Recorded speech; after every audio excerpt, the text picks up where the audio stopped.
Toutes les cellules du corps humain utilisent du dioxygène et des nutriments pour produire l'énergie dont elles ont besoin pour se maintenir et assurer leur fonction.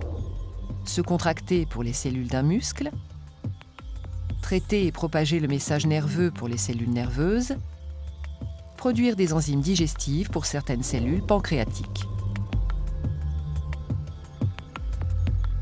Mais d'où viennent les nutriments? D'où provient le dioxygène? Comment sont-ils transportés jusqu'aux organes et aux cellules? La façon dont le corps est organisé pour nourrir toutes ces cellules mérite un coup de projecteur. Tout d'abord, d'où proviennent les nutriments? C'est au cours de la digestion que les aliments sont transformés en nutriments. Dans l'estomac, le brassage et l'action des enzymes des sucs gastriques découpent d'abord en partie certaines molécules alimentaires. Puis c'est dans l'intestin grêle que se poursuit la digestion. La plupart des molécules complexes des aliments sont transformées en molécules simples, les nutriments, par l'action des enzymes digestives. Ainsi, par exemple, les lipides sont découpés en acides gras, les protéines en acides aminés et les glucides en glucose et autres sucres simples.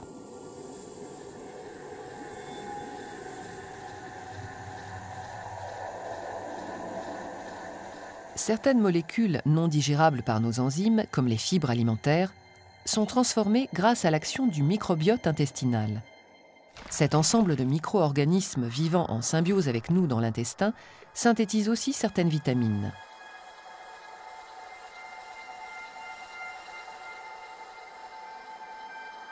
Une fois les nutriments formés, c'est au niveau de l'intestin grêle qu'ils vont passer dans le sang. Cet échange se fait au niveau des villosités intestinales, microscopiques petits replis tapissant la paroi interne de l'intestin. La surface de ces villosités, 25 mm² chacune, et leur nombre, près de 10 millions, permet à l'intestin d'offrir une surface totale d'absorption avoisinant les 250 m², soit l'équivalent de la surface d'un terrain de tennis.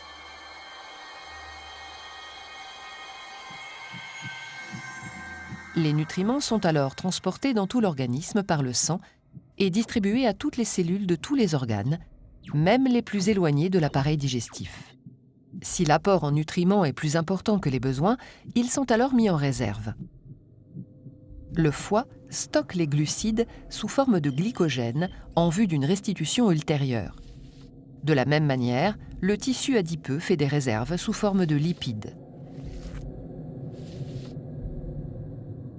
Eau et sels minéraux sont absorbés au niveau du côlon. Les restes non digérés forment les selles ou excréments évacués par l'anus. D'où vient maintenant le dioxygène? C'est au niveau des alvéoles des poumons que se produit l'échange gazeux entre l'air et le sang. C'est-à-dire que le dioxygène quitte l'air pour passer dans le sang et le dioxyde de carbone s'échappe du sang pour être rejeté dans l'air et quitter l'organisme en passant par les bronches.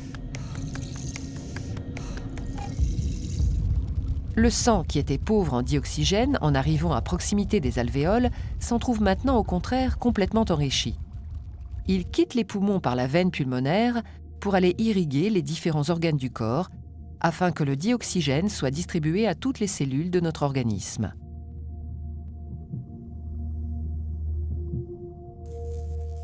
Au niveau des cellules, s'opère l'échange inverse de celui des poumons.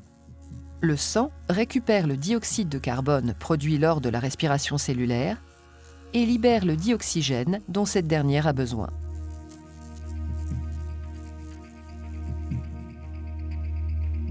La dégradation des nutriments issus de la digestion, en présence de dioxygène prélevé dans l'air au niveau des poumons, permet de produire de l'énergie chimique utilisable par les cellules. La fonction de nutrition met donc en jeu plusieurs appareils. L'appareil respiratoire apporte le dioxygène et évacue le dioxyde de carbone. L'appareil digestif permet la transformation des aliments en substances nutritives solubles, les nutriments, et l'absorption de ces derniers dans le sang. L'appareil circulatoire distribue dioxygène et substances nutritives. Enfin, l'appareil excréteur élimine les déchets. Répondre aux besoins nutritifs de toutes les cellules de l'organisme nécessite donc rien moins que la mobilisation de 4 appareils du corps humain.